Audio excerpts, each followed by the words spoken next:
better roll them dice. You never know if it could change your life. Take a chance, you're neither wrong or right. You never know if you don't roll them dice. You better roll them dice. You never know if it could change your life. Take a chance, you're neither wrong or right. You never know if you don't roll those dice. Matt, before we begin, I need to tell you something. A revolution is not a dinner party, or writing an essay, or painting a picture, or doing embroidery.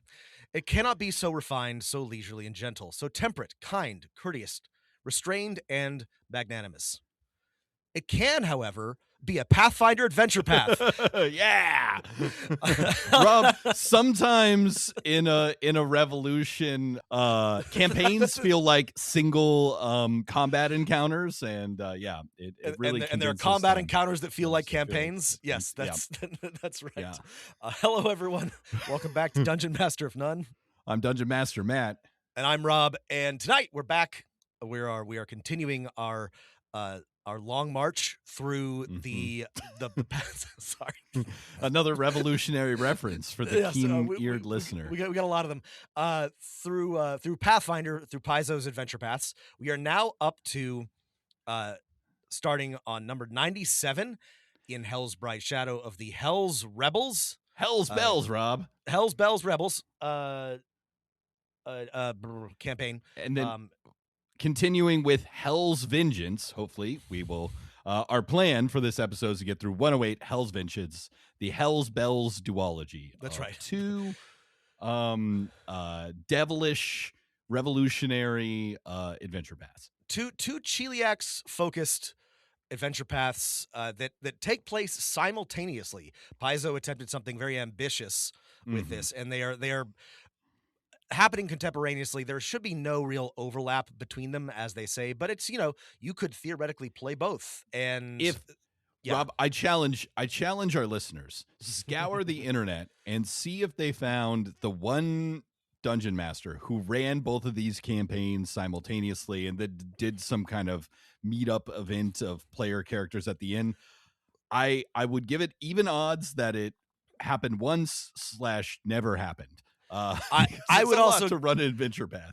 I would also give it even odds that this never happened, but you could theoretically do it. So yeah, and so that's we're in fine. Cheliax. Yeah, like fine. the tantalization of that idea is sometimes just enough to get you to play, and that's fine. I love the ambition, even if it's not like realistic. So yeah, we are going to be in Cheliax. You know that we're big fans. I think of all of Galarian's various innovations when it comes to setting and world building, I still think that Cheliax is maybe the most interesting from like a fantasy perspective, like a nation that is in league with, law-making bureaucratic devils. I think it's a great idea. I never get tired of adventures or settings around Cheliax. I think it's so much fun. Or fanfic posted in forums by rationalist authors. I was literally just go about to Dungeon Master or patreon.com/Dungeon Master of None to hear more about fanfic set in Cheliax. My main issue with this the entire time was I was reading these and I was like, well, I wonder what Mad Investor Chaos is up to right now. Okay, for the rest of you non-Patreon listeners, I think because both of these adventures are set in Cheliax and they both have to do with devils and revolution and counter-revolution, in order for any of our review to make sense, we have to briefly talk about what is a Cheliax. One, Cheliax is the remnants of a once great human nation. The main human god, Aerodin, died a long time ago, and this threw this nation into chaos. There was a huge, long, hundreds-year civil war. One noble house won that civil war like 80 years ago by allying itself with Hell and Asmodeus, and the thrice-damned House of Thrune now rules Cheliax with a devilish iron fist. And a rebellion is like finally getting started. And Cheliax is evil, is the other thing you need to know. It is evil. The Thrunes are evil. Cheliax is evil. It's also the home of the Hell-lites, which again are a pretty interesting and unique faction within Cheliax, who are not wholly, factions even. Sorry, multiple factions. They're not wholly evil, but they are lawful neutral and lawful evil at best.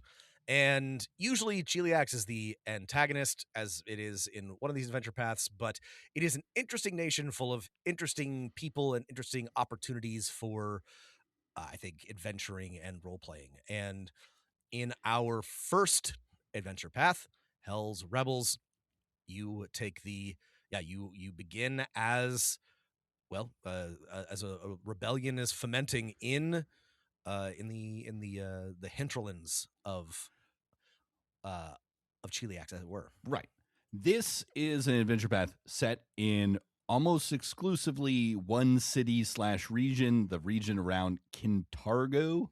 And so this is like a city that's at the very outskirts of this empire. Its ties to the metropole are looser, and wouldn't you know it, the empire is tightening its grip as it's dealing with like an invasion of crusading paladins. And so while like there's local problems, there's also empire wide problems. And when you give your players this adventure path, it's got to be like, hey, do you want to be freedom fighters against Hell's Kingdom? Yeah. Well, that's what this one is about. And as long as your players are on board with that, then you're going to have I think, a fun time with this adventure. It should be a pretty easy sell. It's fun. You get to do all that freedom fighter stuff. Also, like, as it's starting out, I don't just the way that the situation in Cantargo is described, and the way that the villain begins to sort of crack down is going to raise some I guess, like, familiar feelings in players, especially if they live in America. You've got like these, jackbooted thugs and, wanton random proclamations about, what you're allowed to do and say, and, these brown shirts, basically just these citizen Right. groups of militias just running around You have arbitrarily causing white misery. citizen Yeah. councils, basically. Yeah, exactly. So I don't think it's gonna be hard to like get your players on board with like what's going on. Now they may not want to like be reminded of anything, but if if you're Right. like, hey, this is the situation in Cantargo, they're immediately gonna be like, oh yeah, I know what's going on there. So we haven't gotten into any spoilers yet, and the only non-spoilery question for those of you who might be playing that I thought we could discuss is, Rob, for this adventure, is it fun to make characters that are just like, this character wants to be a revolutionary, like from the get-go, or like, in that fun Andor feel, is it fun to make a character that's like a reluctant revolutionary? Does that work as well with the campaign as written? I think this is a really good one for the reluctant revolutionary, personally. I think both would work, but I think that the situation in Cantargo is so untenable and the villain is so overreaching that it would be easy to make you're just a guy. You're just a guy guy or gal who's just trying to live their life, and you have to step up because nobody else will and oppose this tyrannical regime, and maybe you gain some revolutionary sympathies along the way. But yeah, I think the both would work well, and the Andor model is a good one here. We better get into spoiler territory. Yeah. But I do think that w- if your players want to play a game with the revolutionaries, but they're interested in playing a PC that's not necessarily like a crusading rebel type. I think that works great here. You don't have to be playing, lawful bellflower paladins. You can be any number of people who just opposes tyranny. Good, Yeah. honest citizens. And we'll give our full review at the end of the spoilers, but I really like this one. So Me too. if that's you, if you're like, encourage your GM to pick an adventure path, yeah, I really like this one. And now we've stepped into, Rob, Hell's Bright Shadow by Crystal Fraser. That's right. And here we are in Kintargo. We start with, as always, like a pretty elaborate background. And if I do have an immediate criticism, and I do, and I'm sorry about it, Yeah. it's that this really interesting stuff happens right before the adventure, right?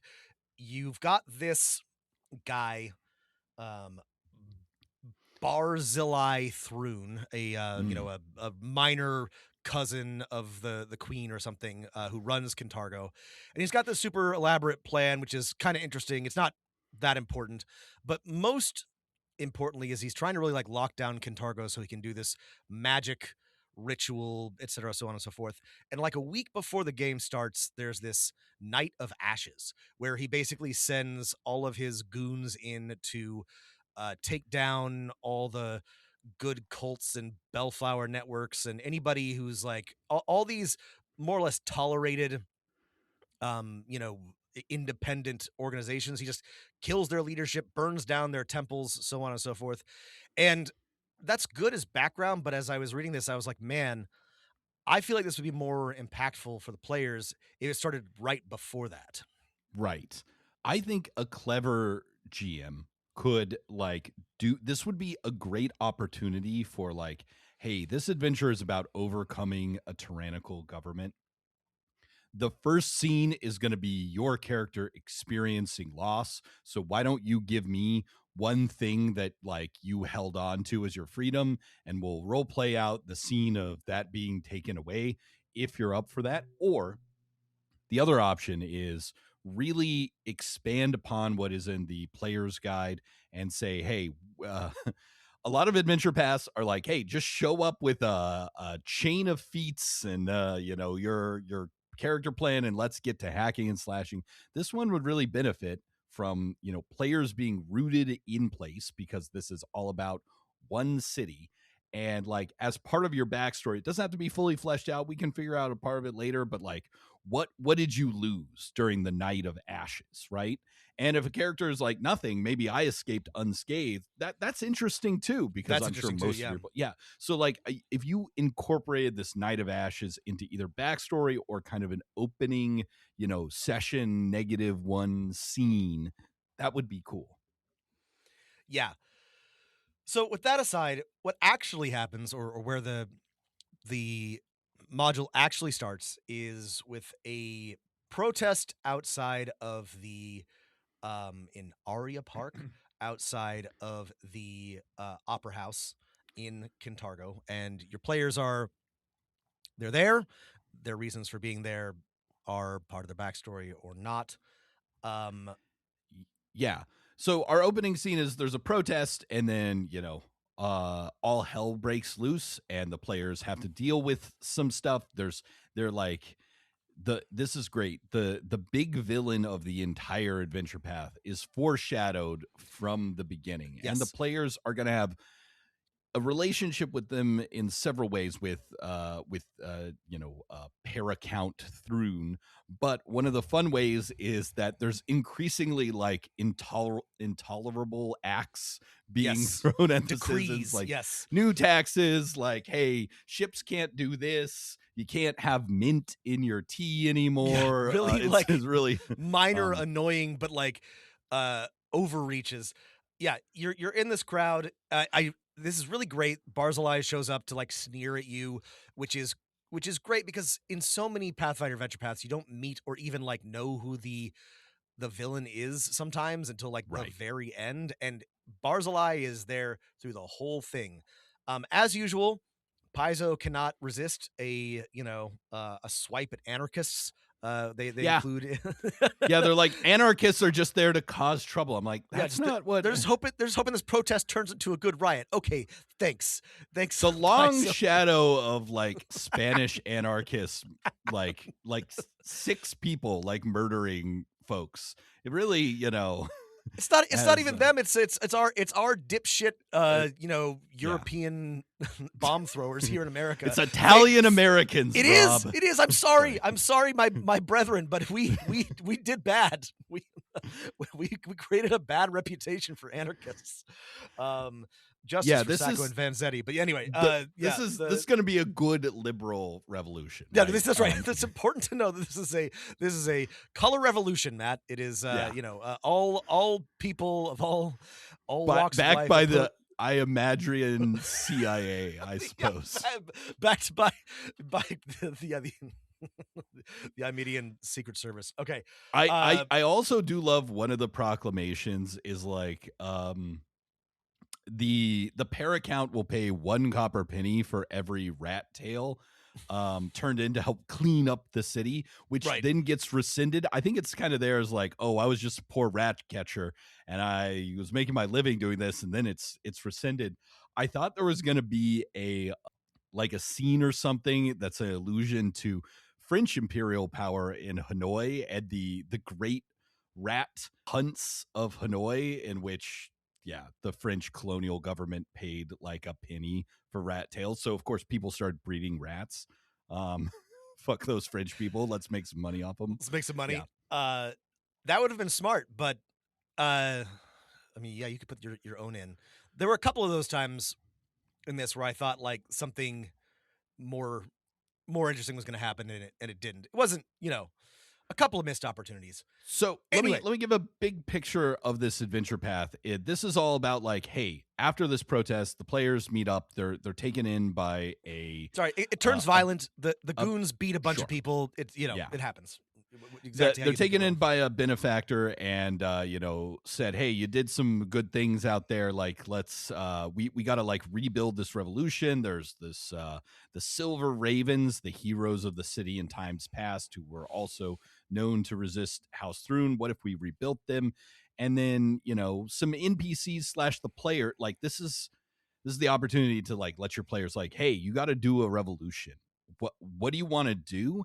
And I think the cool thing about this adventure path is if you let your players lead, pretty much anything they come up with, you can kind of throw a lot of the parts of this and the second adventure at them and say, oh yeah, I kind of have a canned encounter that I can tweak a little bit to fit exactly what you're trying to accomplish. And just be like, hey, you got to build a revolution. You got to get people on board, win the hearts and minds of the people, establish a base, plan for the inevitable counter revolution, take out this big guy. And if they have that, it's just this perfect intrinsic motivation. Yeah, there's a lot of missions that are given to you in these first two adventures, and you can follow them kind of loosely, but this can be very like sandboxy. You can let your players come up with things. This is a great. It's very easy, I think, to add in other adventures or your own things, or just kind of wing it, like see what your players come up with.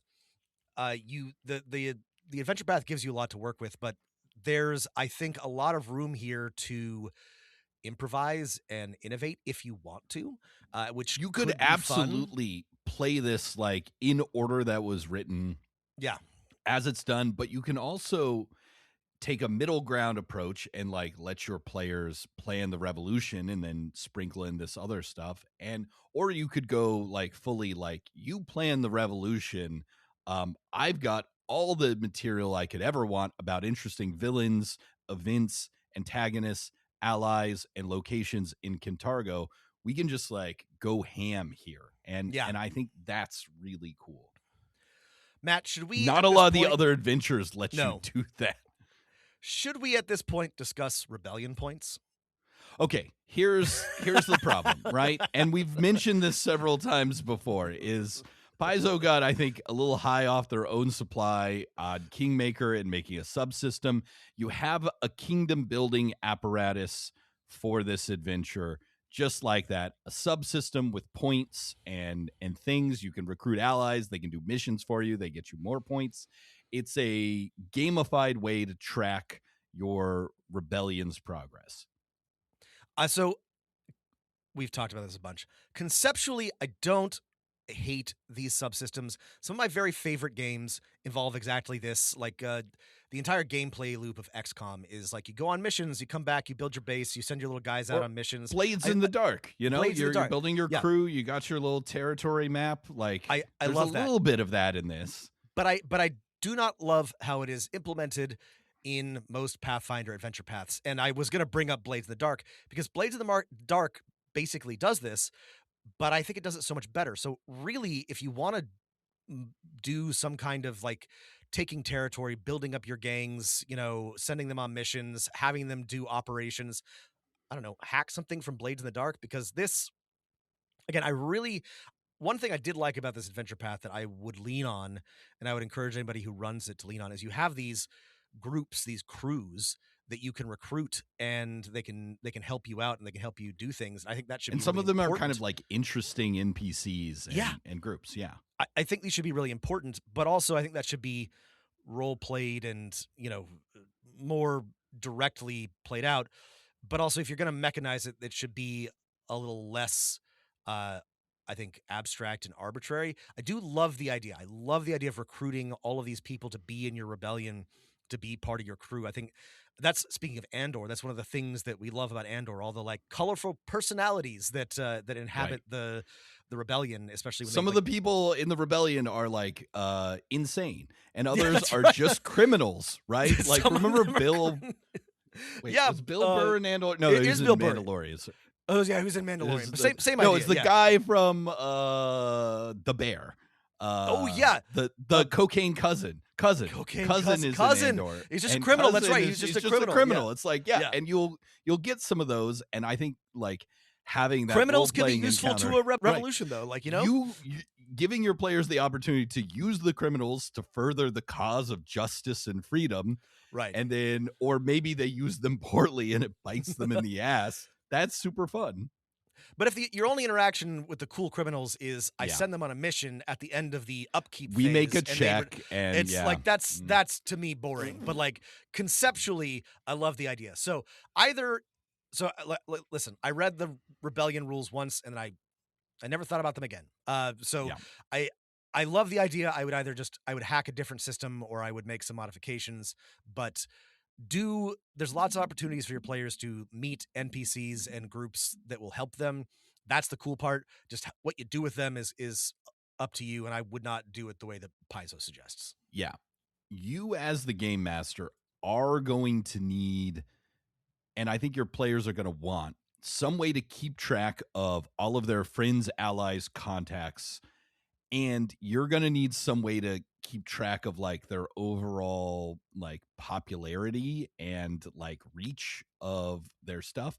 This could be done completely qualitatively, right? Without these mechanics. I think the one thing you want to avoid, just like Rob and I learned with Kingmaker, is that the kingdom building cannot just be the like numbers rolling a check game during the upkeep phase. It has to be more. And the same is true here. We don't, I think, know what the correct answer is, but if it was me, without having, run this entire adventure path, I would like let my players have a cool big sheet of paper where they keep track of their map and their crew. And we have our kind of static map of the city where they mark out their bases at first. And then the fun thing that this adventure does well is later on, like, we're not just talking about bases. Now we're taking control of the city. And so we're like marking which parts of the city are under rebellion control. So like it can evolve naturally. And my inclination would be, keep track qualitatively, like how popular the rebellion is with like a couple key groups or in different parts of the city. And that will be fun. Yeah.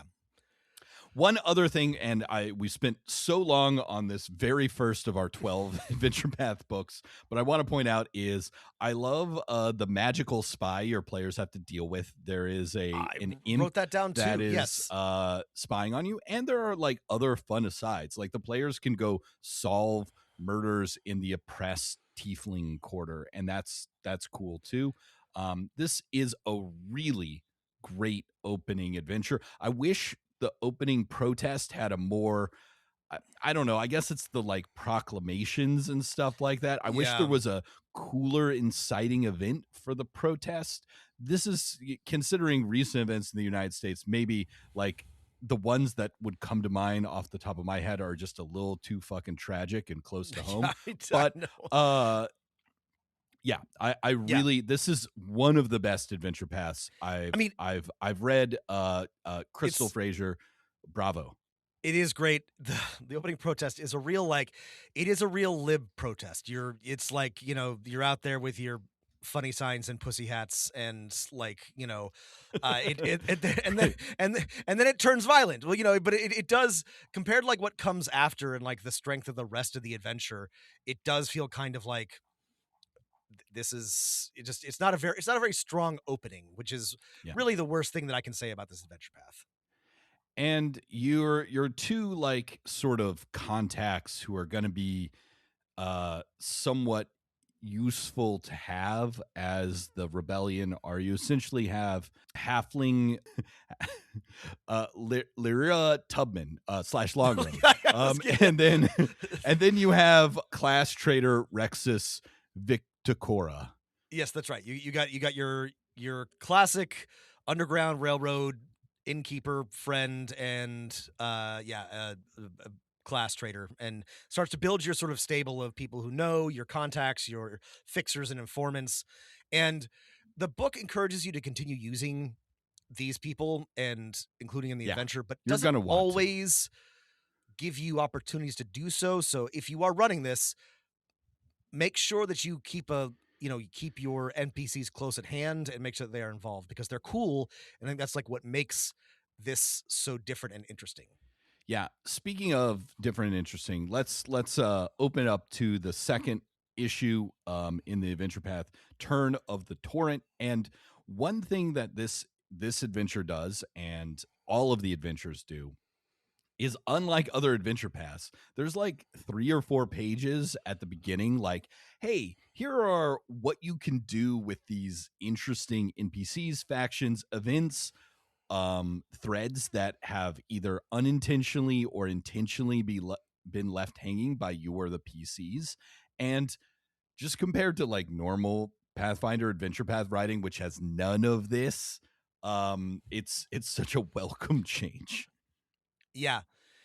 You get to meet a bunch more cool NPCs, including Lictor Octavio, who, like the officers of the Kronstadt Rebellion, is a man of the Navy and exists in the revolutionary crucible of a warship that have all been this is real locked in the harbor. Because of real Proclamation 10 or whatever. Yeah, this is Battleship Potemkin. This is the revolt of the Lash in Brazil. This is right. This is real. This is classic. We got some naval allies. Yeah. You need and listen. Like, I mean, if you have gotta some players, have a navy. Yeah. It's like you need some like captains on your side. Yeah. Later, you might need some like powerful. This is like, I don't know if I 100% agree with like Mike Duncan's like rules of revolution, but I think two that are, pretty good general ideas. You need some incompetence on the part of the ruler. Yeah. And you need some people in power to turn rebellious, right? I don't know that I feel the same way about Mike Duncan's rules, but I think he's mostly right, and that's just based on like the historical record.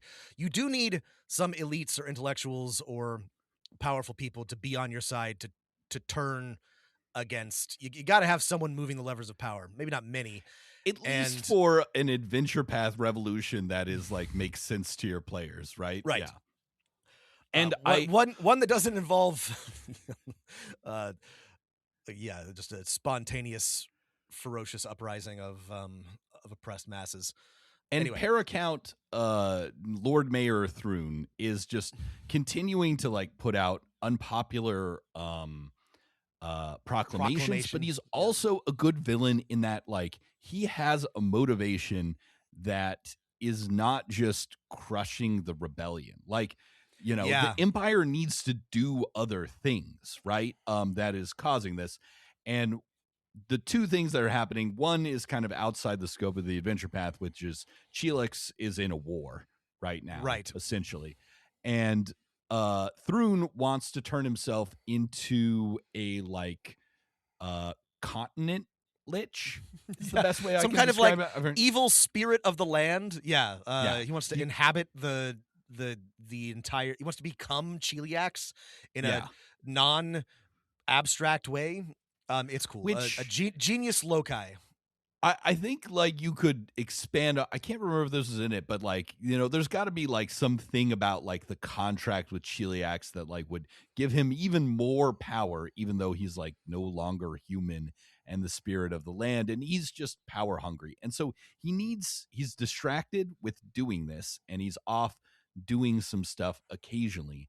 And a lot of his proclamations are about just like, hey, I need these kind of like resources to do this, and I also have to stay in the general, duchy of whatever where Kintargo is. So Yeah, I like the villain. He makes some bad decisions, and Yeah. he's he's and his evil, decisions are bad. Yeah. but he's not cartoonish, right? His bad decisions are understandable given his constraints. He's not like And his doing desires, insane right. things for no reason, right? He's I mean, his plan is insane. His plan the is things insane, he's but doing are but he is executing on the plan theoretically.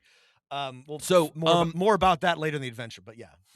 Second part of the adventure is a bunch of little things about building your strength, gaining some like disaffected Hell-lite allies, and eventually creating a base for your player while dealing with like, hey, this guy hired some mercenaries to take us out, and eventually you can take over a really cool gambling hall and get a friendly Hell-lite maybe and a friendly captain on your side and some other things. So there is a dungeon at the end of this, but it is, I think, an interesting dungeon. And your player's going to care about it because it's like, this is the perfect base. There's all these smuggling routes in and out. I mean, it's a big, horrible, complicated dungeon. There's like multiple factions. It's got a very complicated backstory, but it's rewarding because once you clear it out, this is your cool home base. And I think that makes it like a little less grueling to go through all the various things, and it ties into the rest of the adventure. If the first one was perfect, this one is pretty good. I would say I would have liked smaller dungeons and more like reactions of all these cool factions that were set up in the first one that are going against the player characters, and more of the kind of side quests of building your strength. But I understand it's a Paizo adventure path. You got to have like a dungeon crawl. You got to have a dungeon. This is also, again, this would be easy to modify if you want to spend more time on the things that we think are cool, which is, building your strength, helping your allies, getting to know the city.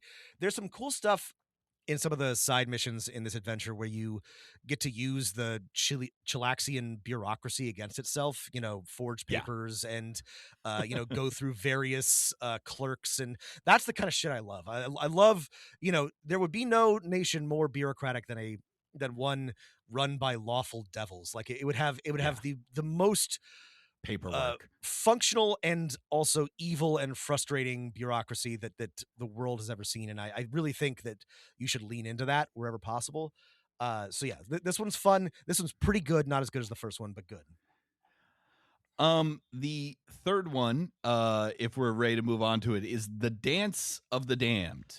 Hurrah! So, okay, there's a couple things going on here. Which is that the player characters have a chance to like get some allies in the greater like region, which is pretty cool. And like some of them are okay. One thing that is cool is that like first they got to start and get some allies among the aristocracy, and this turns out to be really, really important for later. Yeah. For complicated reasons. Complicated reasons that if you haven't started hinting at them now are going to seem like they come out of left field. Yeah, this is definitely one where you want to read to the end and take notes and go back, because there are some things that come in later adventures that are really important to the early and middle part of this adventure path. Should we just discuss this now, because it's otherwise it's very confusing. Sure, we'll circle back to it. Yeah, but yeah, let's talk about it now. Kintargo is like on the outskirts of the Empire. The Empire is currently fending off an invasion of crusading paladins. Okay, what is going to stop Cheliax from eventually, after they rebel, this one small province being crushed by the Empire? And the player characters are like, hey, we can defend the mountain fortress and stuff like that. But in fact, there is a Hellas ex machina. It turns out it's legal bullshit, which is what's going to protect Kintargo from Cheliax, which is the perfect thing. What are your feelings about this? I love this, actually. I fucking love it, Matt. I think it's so fucking good. I think it's exactly correct for this adventure. And if everything we know about, again, this would not work, I think. Like this will be a plot point sometimes in like the real world. You'll you'll see a movie where like the underdogs do like a clever legal to get the big corporation off their back. There's fringe There's on a the flag clause of this courtroom. Yes. Therefore, it's an admiralty court. Your jurisdiction does not apply to it. In real life is whoever has more money for lawyers wins. Power. Okay, like Yeah, that's not okay. how it works in real life. But what about if hell you- lawyers? But the thing is, hell lawyers are bound by the magical laws of the universe to obey their stupid, like, legal injunctions. This is why you have to get your contracts precisely right. So, if you have something like, oh, actually, Kintargo isn't technically a part of Cheliax except in these specific conditions, and Right. we can do this weird legal, jujitsu to actually become independent, that actually makes perfect sense for this setting. The two things you have to forefront to your player characters is that Cheliax's imperial power, right? If back on whatever the first planet was called, we cultivated air and land and sea power. On Arrakis, we cultivated desert power. Desert In power. Cheliax, we cultivate hell power. Hell Like their power. power is like they can call upon devil armies, devil contracts, yeah. to like project force, except only where their contract stipulates. And if House Thrune ever breaks that contract, like let's say sent hell into a place that's not Cheliax, then the whole thing would be up in a puff of brimstone and smoke. So, so you have to forefront that to your players, and then you have to like hint at the fact that Kintargo is only legally part of Cheliax when they have like a duly elected Lord Mayor by like a council of stuff. And then when you present them with this contract, like this will solve their problems. But if you don't do that, it's going to come out of left field, like it did for me reading through this and like forgetting that it was like hinted and being like, well, I was kind of expecting my player characters to have to, hold off the forces of hell when the inevitable counter revolution came. This is such a great solution, but like it can't come out of left field. You got to hint it. You got to hint at it. But to that point, this Silver Council, which is cool, you get all your allies together and you make decisions about how you're going to... You have to get the allegiance of some nobles. Sorry, the important thing that happens at the end of the second adventure, which again, this is Barzillai, our Paracount Thrune actually being smart. He recognizes the Silver Ravens, the players, and he gives them a bunch of gifts. He gives them a bunch of like really nice gifts. And this is clever because they're all like, none of them are like, they don't have like Hell Knights on them. They're all like adorned with like fancy like Raven imagery so that he can use locate object on them later.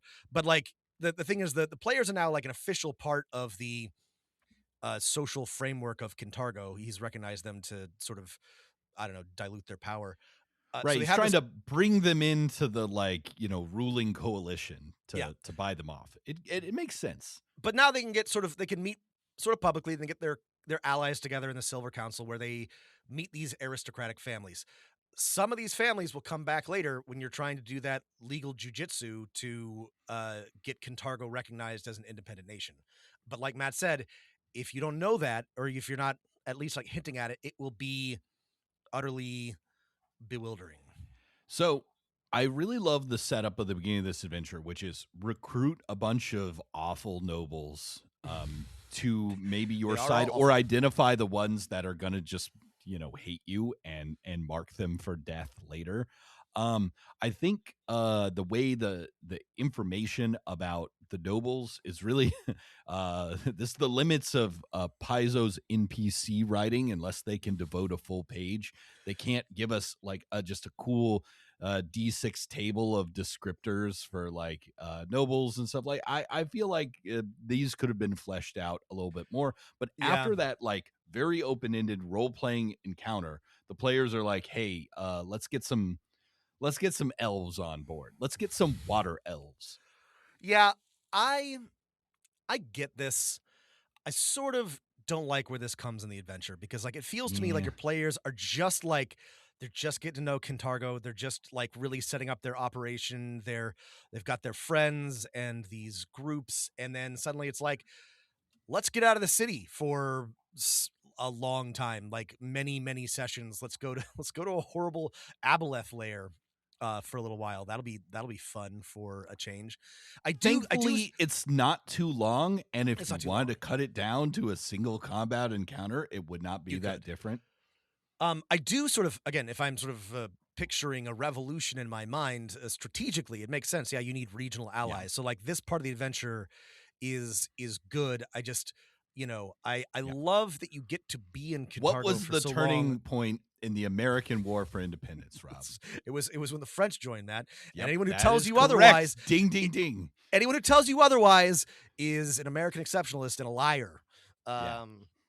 Don't let them. Don't get it twisted. It was the French. make those elves French. Make those. You also, Make those. there's, That's a great idea. Make those elves French. there's also another city you could get allied to yourself. And again, Viri? this is a big Viri. Yeah, This is a huge sidetrack. Regrettably, I fucking love it. I think this part is so fucking good. I kind of feel like you could just put this in Kintargo instead. Have it be like a delegation of Virian whatevers. But either way, it's fine. But you go to this banquet that is hosted by the what is it? The mistress of the Queen of Delights, Queen of Delights. Sorry, Kaliki. Yeah, and there's a bunch of interesting people there, including somebody who really hates you and wants to kill you, but more on that later. But then there's this, and again, it's mostly just like skill checks, but this really like bizarre banquet that you have to go through where like you have to eat all of these courses in the right way or lose face with this evil demon babe. Right. And then so there's the hottest demon babe Paizo artists have ever drawn. But the horniest they've ever been. I love it's not the true. yeah, it's not true. There's so many. This is a great like setup and also kind of like scaffolding to your players. Like, hey, you're gonna have to deal with like weird political, social situations at the end of this adventure. However, once again, because it's Paizo, everything is like broken down into like weird baby steps and banquet points. Yeah, ignore that. Just play the banquet straight and do it qualitatively. And then if they have to sleep with the demon babe to get her to join them, like it suggests at the end, then you don't need to make that about banquet points. Just that's you didn't impress her enough. And then the final like part leading up to our finale is the player characters. And the fun thing about all four of these is they can be done in any order. And I cannot remember an adventure path that was this like free in the order since like Kingmaker that we've read. Yeah. And the other thing is like, hey, there's a castle in the mountain pass to the rest of the evil empire of Cheliax. We should probably control that, or like, make sure at least the Thrones don't control it. And so, hey, it's time to go storm the castle. And this one's a straightforward fortress. It's not that interesting. I do really like the sort of the guy at the end, Lucian Thrune, who's another distant cousin. What about a beautiful evil guy? He's this tall, handsome guy in this amazing suit of armor, adorned with medals like Zhukov in The Death of Stalin. He's just like emblazoned with a bunch of... Kind of looks like Zhukov, yeah. I love this beautiful, vain, evil man. I think if I were going to run this, I would make him a little bit more present. Because that's really the only interesting thing about this castle that they have to take. And like this Matt is said, like you can make this short. You can shorten this. The only like bit of Thrune out there in this like really whole adventure path until like we get to our diplomats at the end. And so like setting up, I think early in the adventure path, like, hey, Thrune doesn't have a garrison in Kintargo, but they do have one at this mountain pass, this important trade route, and they could absolutely storm down here at any moment, or through this mountain pass. This keep is a strategic stronghold. This is just like a reminder that this adventure path, unlike many adventure paths, really rewards a lot of dungeon master prep. Like if you want to make a sheet of like, hey, I am as the GM role-playing your antagonist, Lord Mayor, Para-Count Thrune of Kintargo. Here are my assets. I've got my Yeah. Thrunish citizens councils. I've got these gangs that owe me allegiance. I got these devils. I've got these favors and Thrun I can call in, and letting your players kind of pick off the structures of power will be super satisfying, and to let you sort of play, if you map it out at the beginning is what I'm saying, it will let your players play with more agency because you'll kind of know what he's got. Yeah. Speaking of what he's got, what if he moves against the players finally in a way more direct way besides just like sending some assassins or mercenaries? But before we get to the Ruby Masquerade, well, I guess we're at the Ruby Masquerade. This is what Matt's talking about. Your players are the invited finale to of this midpoint of the adventure. Ruby Masquerade. I'm sure you can all guess that I fucking love this. I think this is great. It's a big elaborate plan to get the allies, the PCs and many of their allies in a room and then murder them horribly and then blame it on the Silver Ravens themselves to both kill them and ruin their reputation. Before we get to the Ruby Masquerade, though, I want to talk for a moment about Tyaset Tiora, Matt.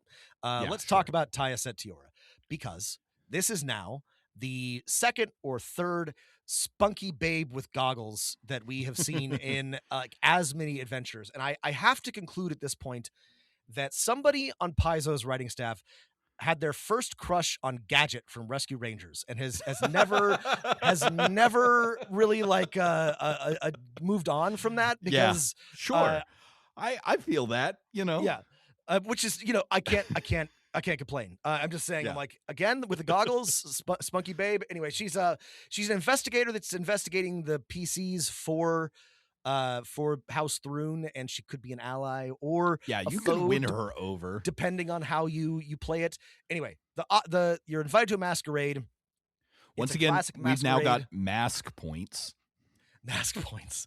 One thing that is good, again, moving aside from the mask points, that I like this adventure does that I would play into if I were running it, is it encourages players to think about their attire, both like what they're wearing, what it looks like, what their masks look like, how much money they put into like what they're wearing to these various like social early in the events. adventure. They're not allowed to wear fancy clothes on the streets openly without a pass. One of the many intolerable acts of the mayor. Yeah.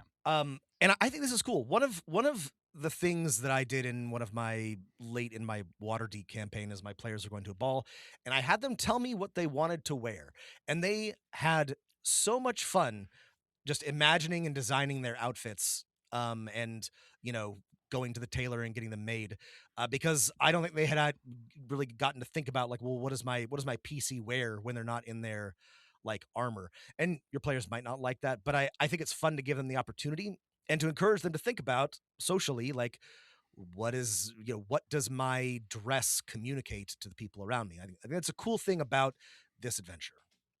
Yeah. And okay, so the mask ball is a trap for the PCs.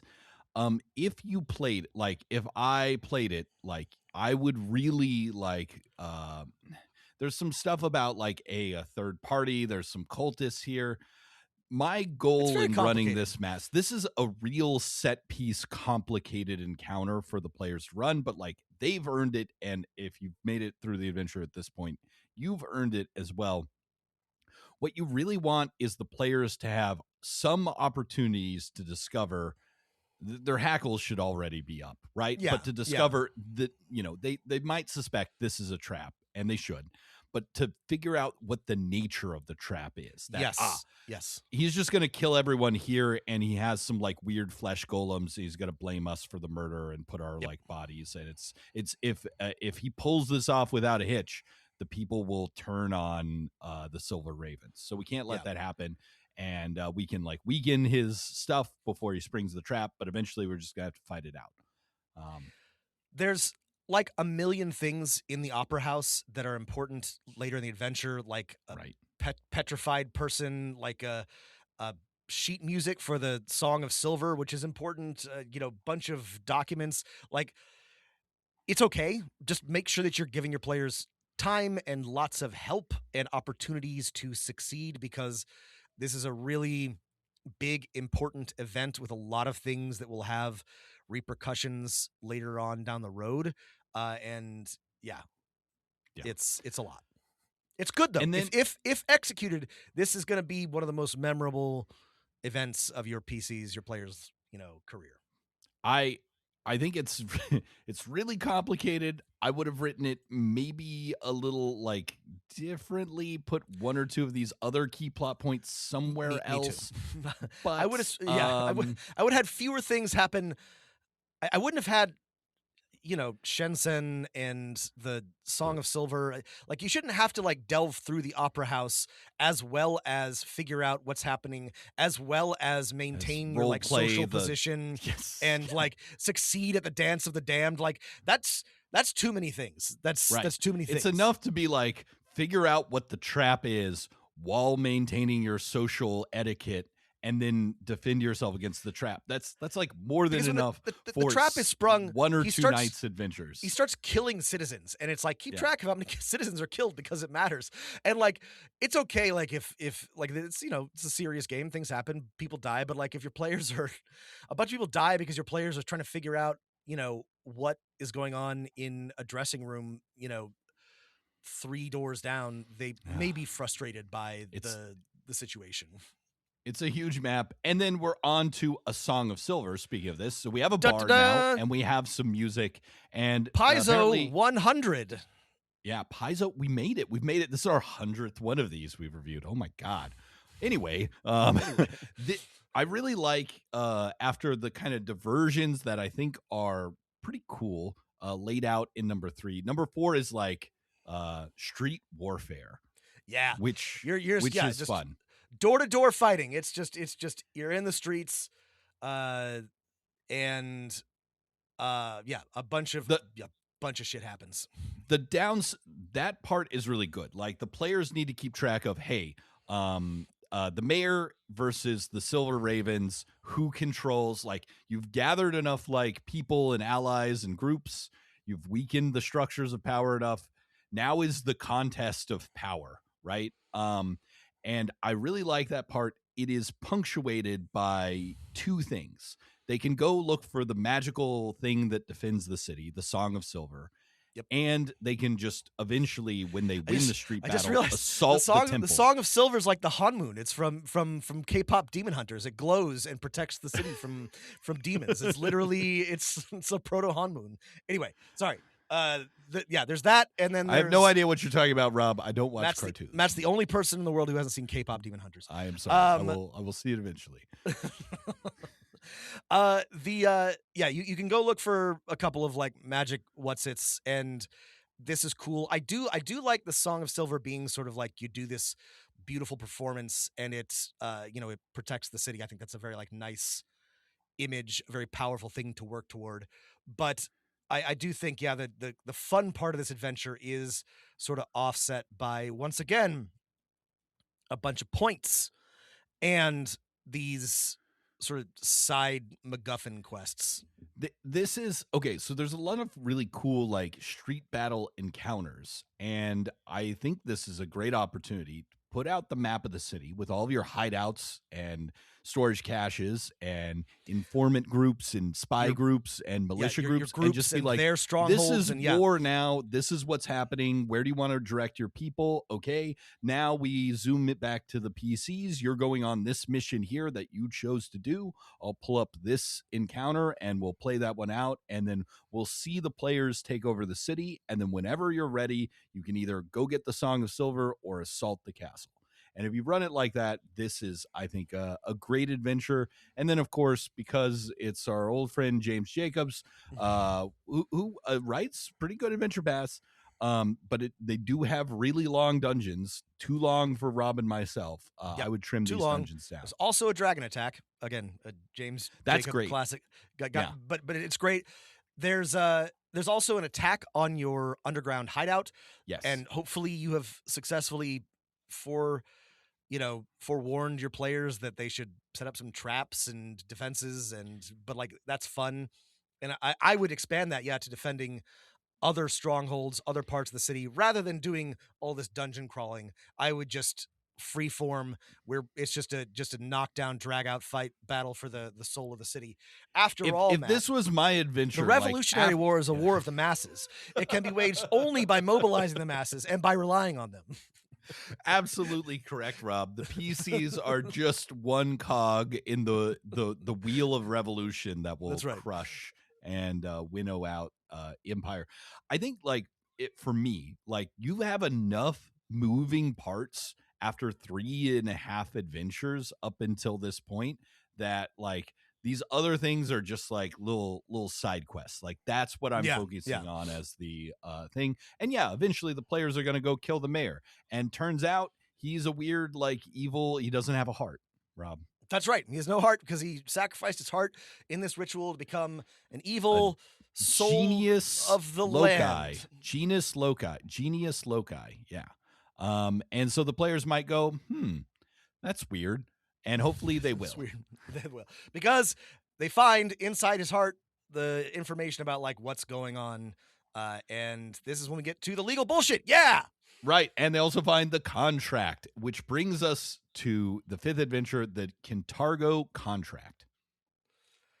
Yeah. I love the Kintargo contract because it's evil bureaucracy. You love it. I love the legal bullshit. The players find the contract in where Barzilai's heart ought to be, and they learn about this detail about Kintargo. And they probably are going to need to go to Hell itself and talk to the contract demon because turns out you need 3 votes from 5 founding families to to elect a governor. But that governor, the governor of your nation is unfortunately like the Venetian Doge. yeah, precisely, which tracks. Yeah.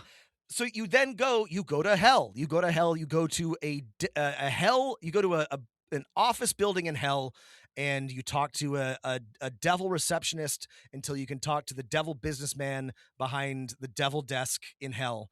I think this is the coolest thing ever.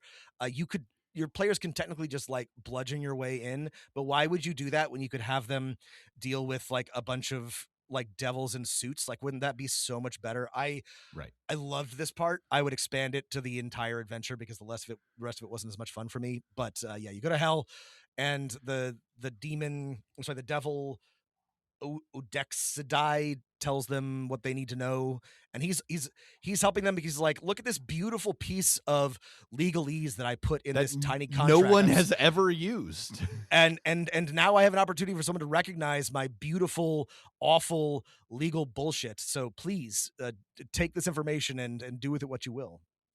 So this part I think is brilliant. It rewards, you can bludgeon your way through, talk your way through. There's a great bit of like role playing, like, hey, you got to get the votes, right? That's right. They're magic votes. And everybody has very real motivations and real like reasons to either not cooperate or cooperate. You know, one of the scions of these families is like in jail. One of them is still like an aristocratic family. One of them is just an asshole. One of them turns out to be your Harriet Halfling Tubman person. You get one for free, right? You get a freebie, but you still got to convince at least 2 people to vote, or else it doesn't work, you know? And this is a great bit of role playing because it's not easy, and you got to do some concessions, make some sacrifices, pay people off. It's good. So those are the first 2 parts of this adventure. The third part, Defenders of Silver, was one that was just like, this isn't poorly written. I just don't care. Would completely I would skip it, or it's like, hey, there are other people like these cult of like murderers and some other like forces of like Zun-Kuthon, the evil god. Hey, can you defend your like possibly newly independent realm against other evil forces? I'm just like, why not like have, okay, there's a loophole in the contract, like certain Hell Knights are not bound, they're invading, do a like defend the pass and really convince Cheliax you're independent, right, with true power. Instead, you're like fighting scum and stuff like that. And by scum, I mean the monster scum, the fish people scum. I'm not against like a sequence where you're consolidating your rule. In fact, I think that's great, and I might even think that would be a cool thing to extend to a whole adventure. But it wouldn't be like, oh, there's a bunch of skin saw cultists and like a big murder dungeon. I just it's not bad. I'm just like, this is not what I want to be doing, what I want my players to be doing right now. The And first two I parts just are so strong. These last two yeah. parts are so just, they feel like, again, an adventure can, we've read many of these adventure paths where each section is completely different. Adventure Yeah. paths are so long, they don't all have to be one thing. But the theme of this one is so strong and good. I'm like, is consolidating rule and defending the realm against these kind of evil but like random threats really interesting? Like for me, this is like such a good Andor adventure. Like I don't care what the New Republic looks like, right? Yeah. The story of Andor Star Wars is not about that. It's just, let's get rid of the Empire, and sticking to that Yeah. theme would be, hey, we're always looking for spots to cut. You could cut parts 3 and 4 here. Yeah. No problem. All right, on to Breaking the Bones of Hell, the Okay. final part of this adventure. Two parts. One is just like, hey, the revolution against Cheliax ends with diplomacy. These lawful evil people will negotiate and be like, yeah, you got us on the contract. However, let's work out some details. And this is great. This is great negotiation. You get some like letters from her infernal magistrates, Abigail II of the thrice damned House of Thrune by the blah blah blah. They're well written and like very like filled with like politeness, but also hidden menace. I think these are like really like neat bits of if in-game writing. A negotiator shows up, and the negotiator is straight up just there to negotiate. Now she's trying to like they're extract Thrunish ones. They'll extract the maximal concessions. There might be an assassin or two, but that's like normal for them, right? That's normal. It's okay. Yeah. So it's great. And once you've done that, actually, oops, it turns out that because you signed the contract and legally now Cantargo is recognized, somehow this accelerates Barzillai Thrune's transformation into a genius loci, and you got to go to hell and do something about that. You got to go up this big bone tower, and like each like floor represents one of his like fucked up psychological whatevers, which I think is cool, except that we don't really get any, like, the entire time throughout the adventure you get the sense that he's extractive, he's selfish, he's kind of uh you know self-absorbed, but like you don't get the sense that he's like a sexual sadist animal torturer, which is fine. I guess I don't know how you would know that, but like if you're getting to an entire floor that reflects his cruelty as depicted by his slaughter of animals, then that's going to be like, whoa, I got to resolve this man's psyche in a climactic psychosexual battle, and I didn't even know that was a thing. I don't know. It didn't quite bring it together, but I didn't hate it. I was okay. So not a great, doesn't really like stick the landing, but that's okay. You could easily write a different climactic finale for this, and it would be fine. I'm not mad about it. It didn't really it didn't land for me. It's easy to trim too. So, Rob, Hell's Rebels, overall thoughts? Great adventure. Some sort of like unevenness in, I think, like pacing, and definitely like some of these are stronger than others, but also I feel like there's lots of stuff I would trim or cut or ignore, and this would just like run itself. Like I just it's so easy for me to imagine in my mind how this would go and how my players would respond to this adventure, that I think that I'm comfortable making changes. So like if you are still,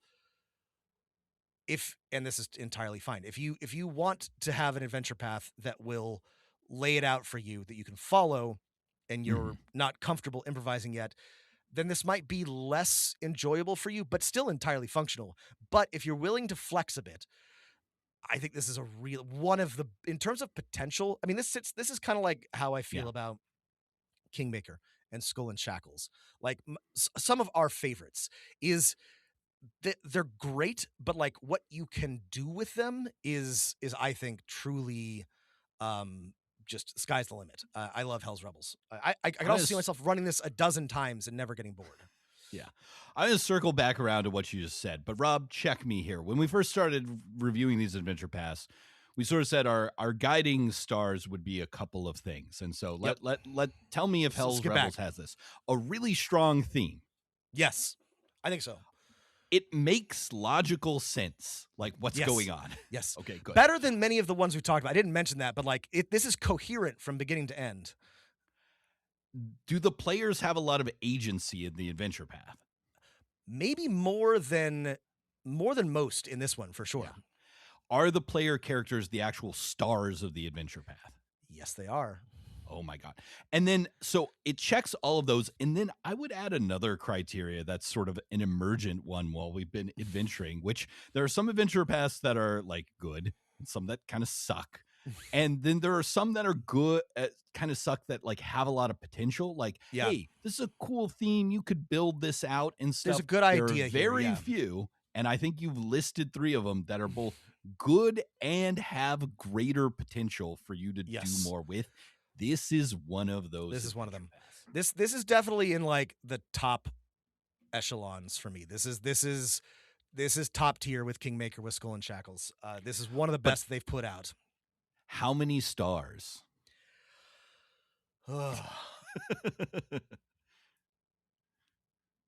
Maybe stars are a bad way to review Adventure Pass. I think However, we stars started are bad. doing it at the beginning. Yeah. I'm going to give this 4 stars. Have I given anything more than 4 stars? No, I don't think so. Probably.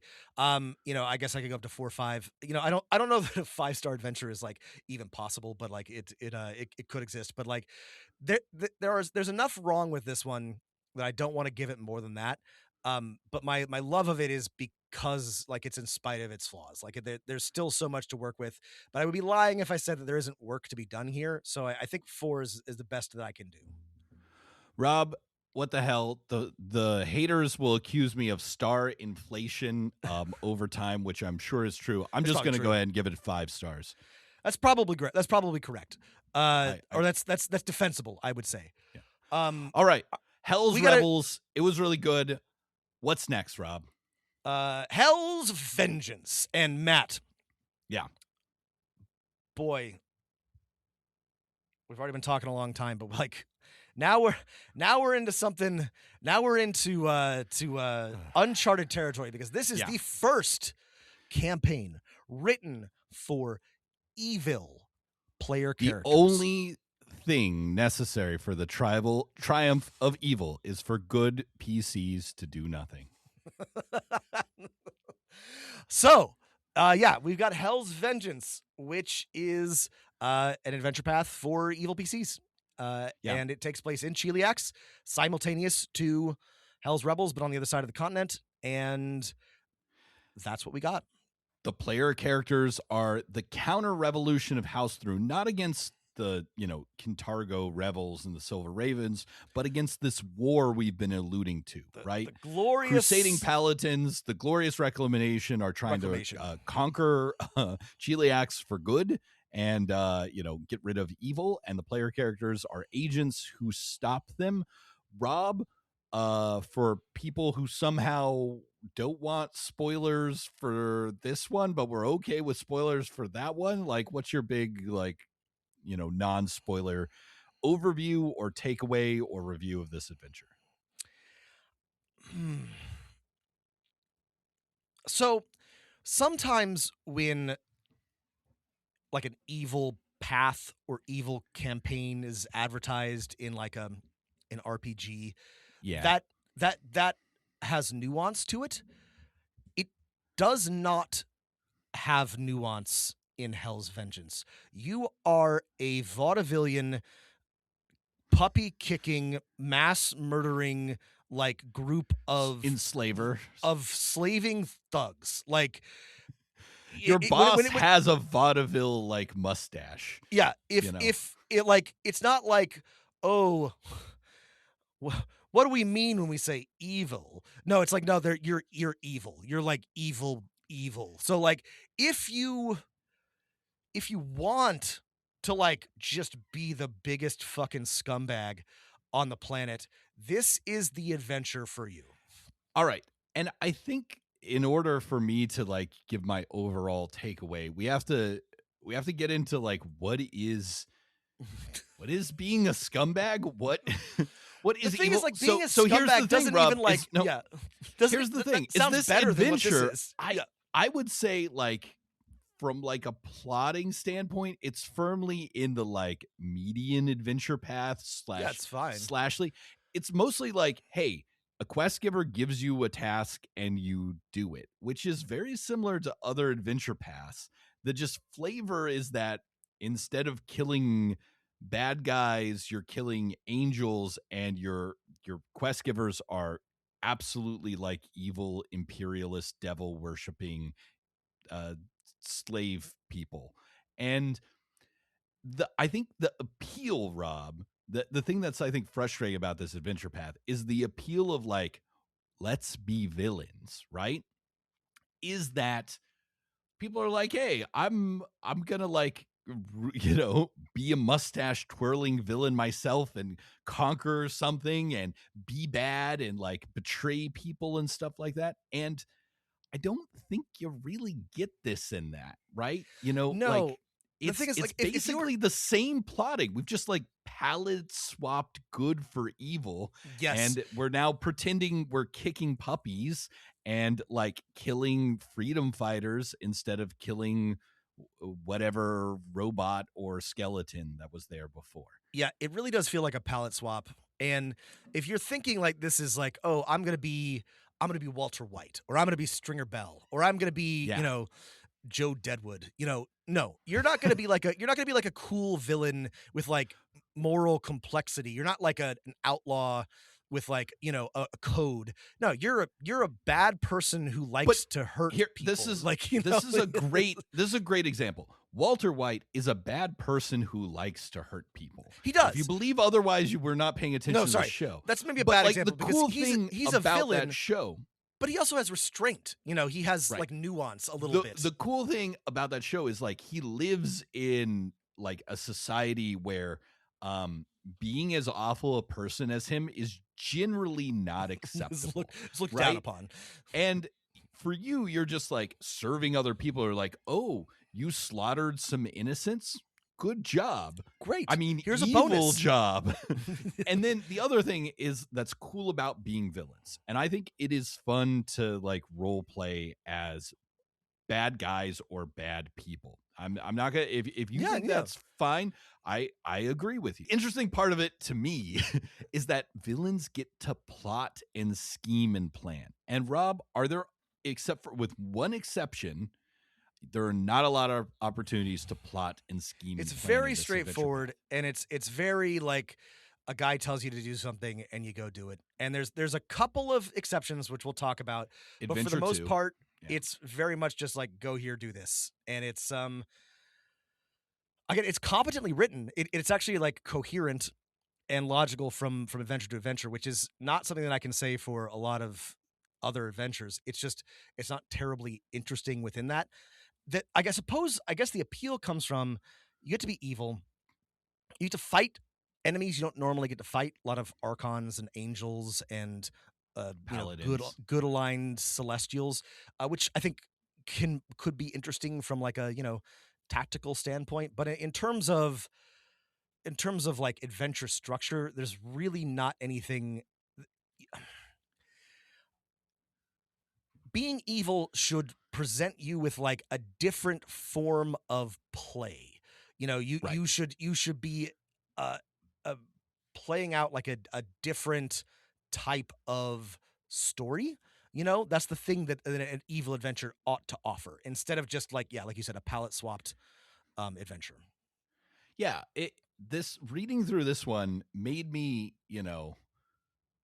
question like what is evil, not in like the moral philosophy sense, but like in adventuring. And if you're just doing what the adventure tells you to do, like how is that any it's different, real, right? It just really didn't feel any different other than like, oh gosh, you just executed innocent people. You just stole stuff. Oh no. It feels like maybe some of this is just like shock value. I don't know.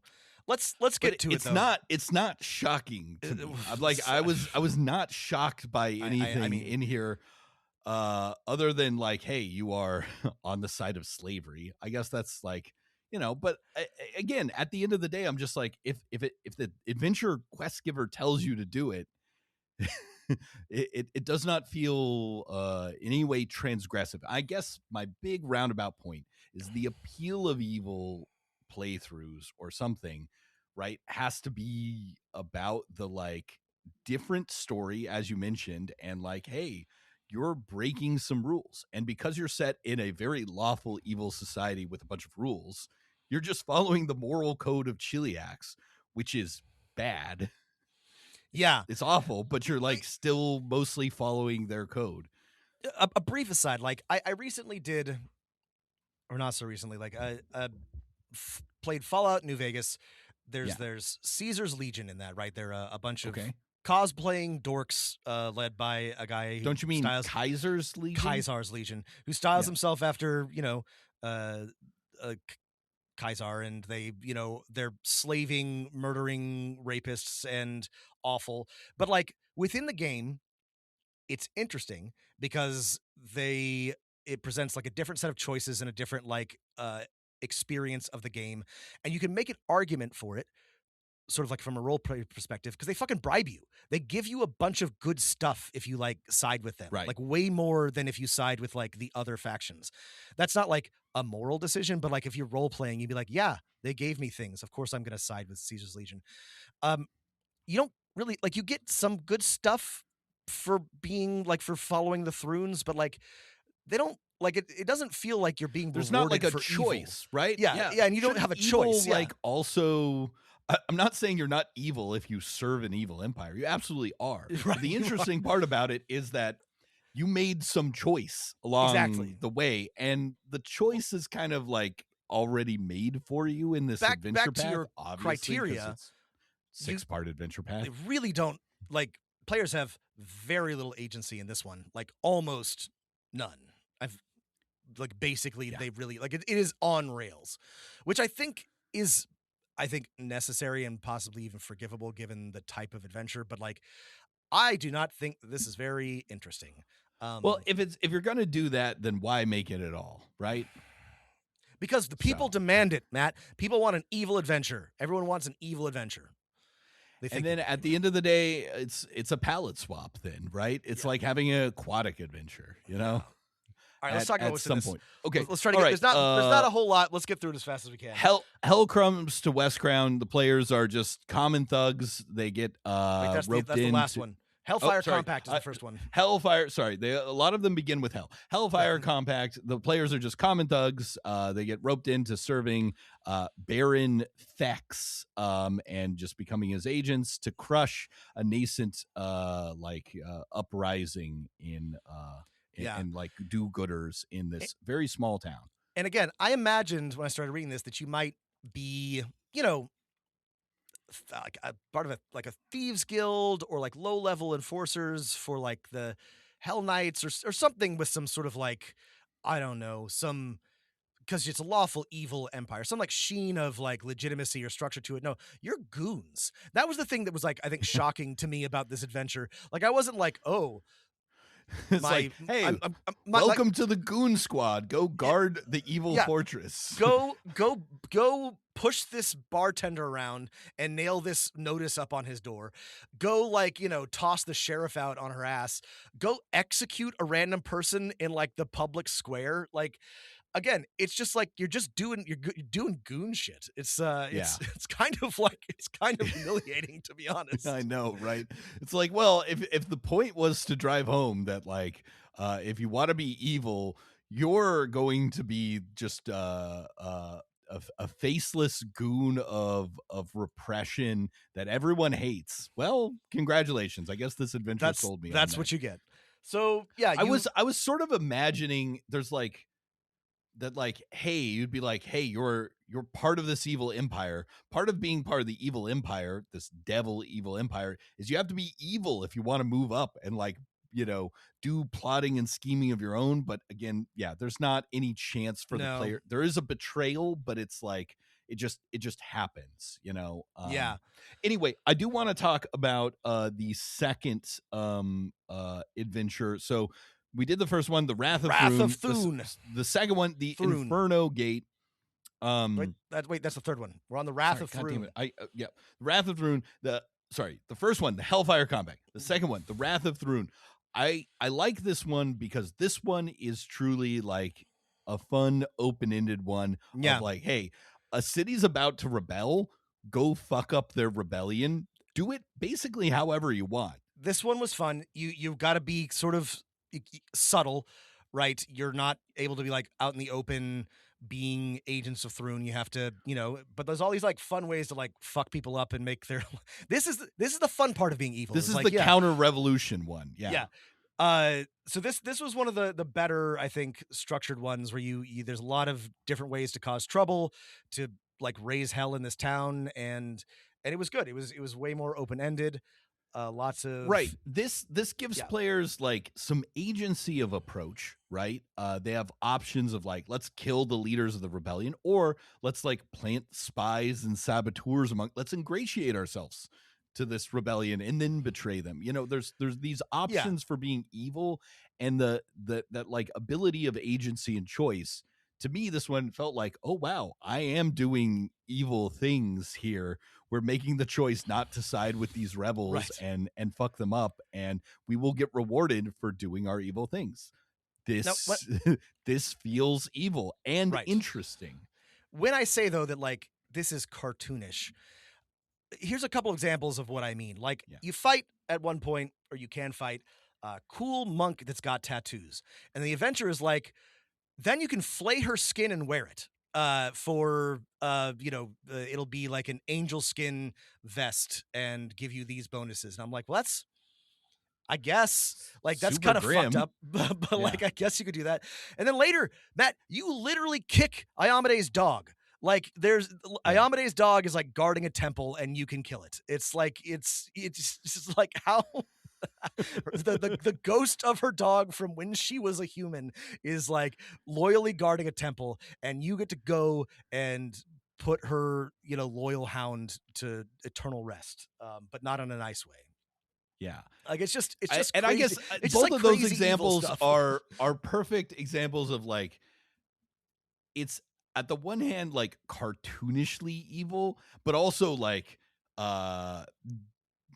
you should have disgust, like flaying the skin of a person, being a slaver. It's like I don't know that these things like cause moral harm if you play a game that asks you to do them. But like, of course, I feel like there are evil. Like I said, the Caesars playthrough. Like I can play evil games. I don't really enjoy it. I like to in my RPGs just like be a good guy. I'm trying to have a good time here. But like I can see the appeal of certain like evil paths and evil actions that are like interesting to role play, but like flaying somebody, putting children in slavery, I'm just like, these are just like, again, cartoonishly evil things. Anyway, this was good. This was a good adventure. This was like a cool open-ended sort of like guerrilla warfare thing with a lot of like interesting stuff in an interesting setting. Yeah, I think this was the absolute high point of this adventure. Yeah, it does not get better from here. And then you're off to close the Inferno. You're off with like, hey, do another mission. I guess the twist here is that your evil benefactor is betraying you, but like he's not doing it. He's evil, but he's betraying House Thune, so you can be evil and stop his betrayal. I mean, yeah, he betrays you, which is interesting, and saves this adventure from being like completely like a MacGuffin hunt, because that's what it is. It's like, get all these MacGuffins to close the Inferno Gate. There is an interesting twist. Yeah, your Arch, what's his face, Fex betrays you, but yeah, it's just so that he can be in a better position of power, and it opens you up to serve Abigail Throon directly instead of being his flunky. Rob, let me flip this around. If this adventure was like you're doing a mission and you discover you have the ability to betray your boss, and then you can do it. Like if you flip that around, That would be be evil way more interesting. and interesting. Yes. Yeah. If somebody gave you an And opportunity to something betray I would your boss. expect. Yes. Yeah. Yes. If we're evil PCs and evil empire with an evil boss, I would expect my players to want to betray them on their own agency. Instead, they kind of have to wait and discover and then eventually find him. And it's like, oh yeah, he's betraying you and the empire we both serve. So you better just take him out. It's just so much less interesting. Yeah. The- That's all I got to the say about the cool- Inferno Gate. The rest of it is just pretty bleh. I'll just say again, the cool part of like pulp action stories is that in that like common vocabulary we all speak is that villains tend to be more proactive than the heroes. They're coming up with the evil scheme. And from a like storytelling and role-playing perspective, that's the opportunities left on the table. And then we're on to the final 3 adventures for Queen and Country, Scourge of the Godclaw, and Hell Comes to West Crown. Yeah, and this is when again, I wasn't clutching my pearls, but I was just like, a bunch of this is just grossly evil. I was just having a lot of trouble just reading this because I was like, really, this is what we're doing here. The fourth one is kind of interesting. You get to do some politics. Finally, you got to pick between one gross paraduke and one equally gross arch countess to side with, which is, hey, finally a choice the players get. Yeah. And then you glad hand and you rub elbows with a bunch of equally terrible Chelaxian nobility until you get to have an audience with the queen. And then you're off to destroy the Chelaxian Underground Railroad. That's right. Then you get to kill a bunch of nice halflings that are trying to ferry slaves to freedom and put their slaves back into chains. Yep. Yep. I would say the final interesting part of the last 2 is you do get to do like a little bit of stop the crusading army strikes and warfare, and that's kind of interesting. You create a fantasy weapon of mass destruction. You kill a dragon and you turn its skull into a gigantic nuke that makes undead abominations, which is pretty metal. You do have to, and this was, again, at one point you have to kill 100 innocent people and bathe it in their blood. And I'm like, really? Just, okay.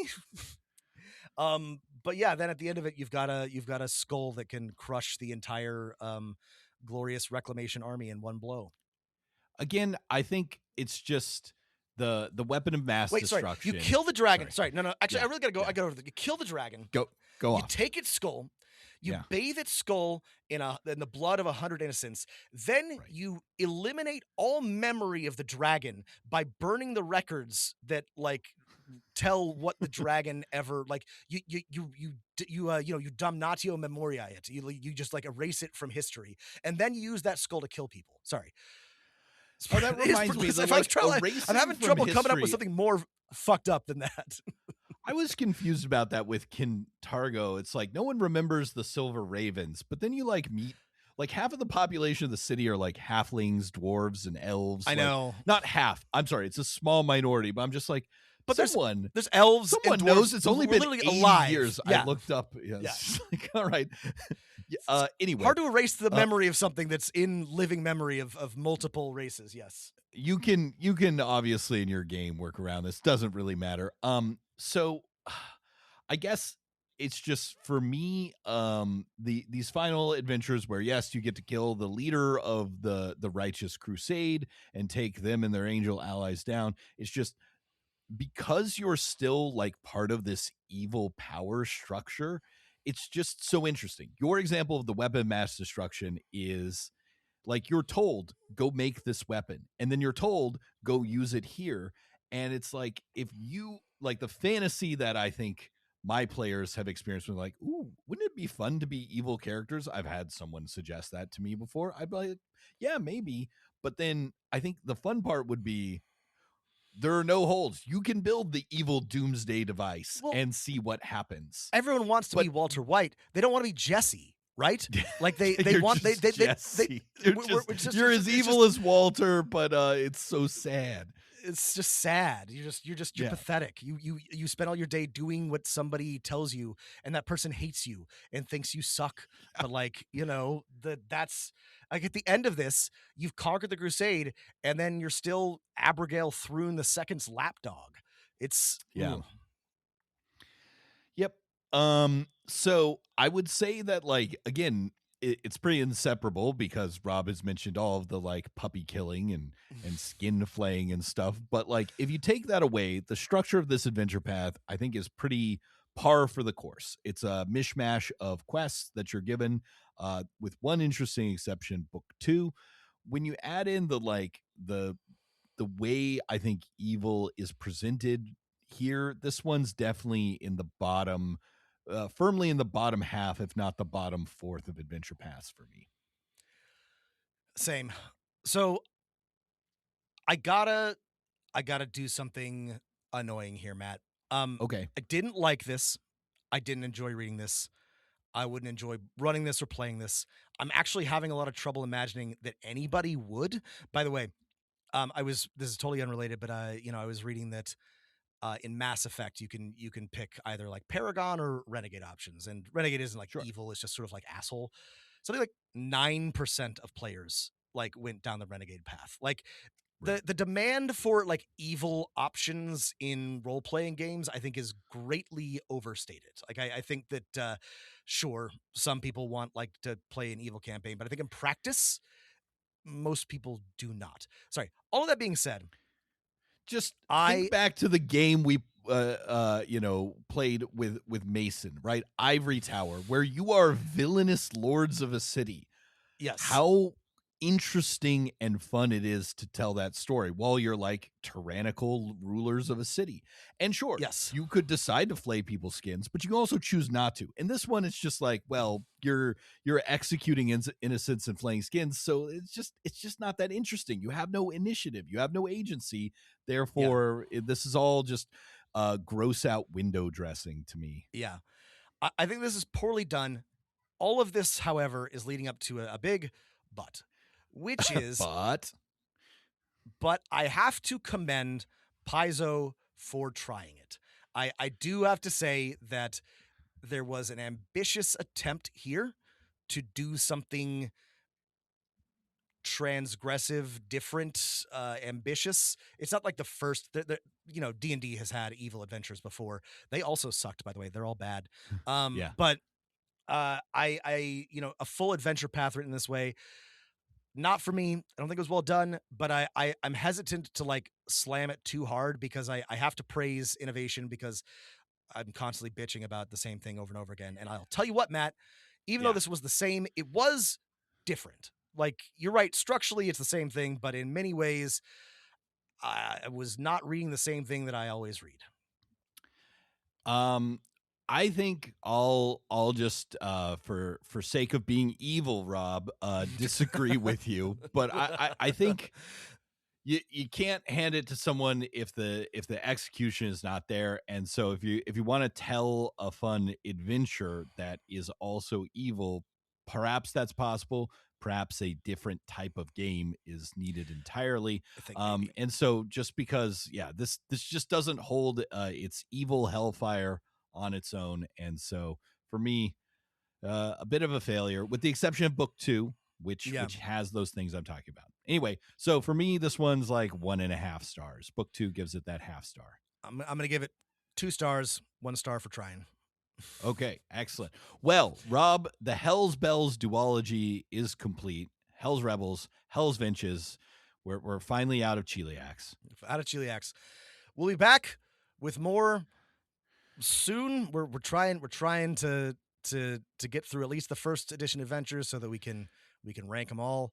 We're cooking. Merriam-Webster defines evil as morally reprehensible, sinful, wicked, arising from actual or imputed bad character or conduct. Sorry. Matt, it's important to remember that war is the highest form of struggle for resolving contradictions when they have Yes. developed to a certain stage between classes, nations, states, or political groups, and it has existed ever since the emergence of private property and of classes. And I think Yes. that we last resolved it tonight with the Hell's Bells duology. This dialectic between these two. That's right. adventures. That's right. This is what dialectics is. Everyone, think thanks for so, listening. Shit, it actually is. Patreon.com/Dungeon Master of None, Discord, social media. All in the show Links in notes. the Thanks show for notes. listening, everybody, and keep rolling them dice. You better roll them dice. You never know if it could change your life. Take a chance, you're neither wrong or right. You never know if you don't roll them dice. You better roll them dice. You never know if it'll change your life. Take a chance, you're neither wrong or right. You never know.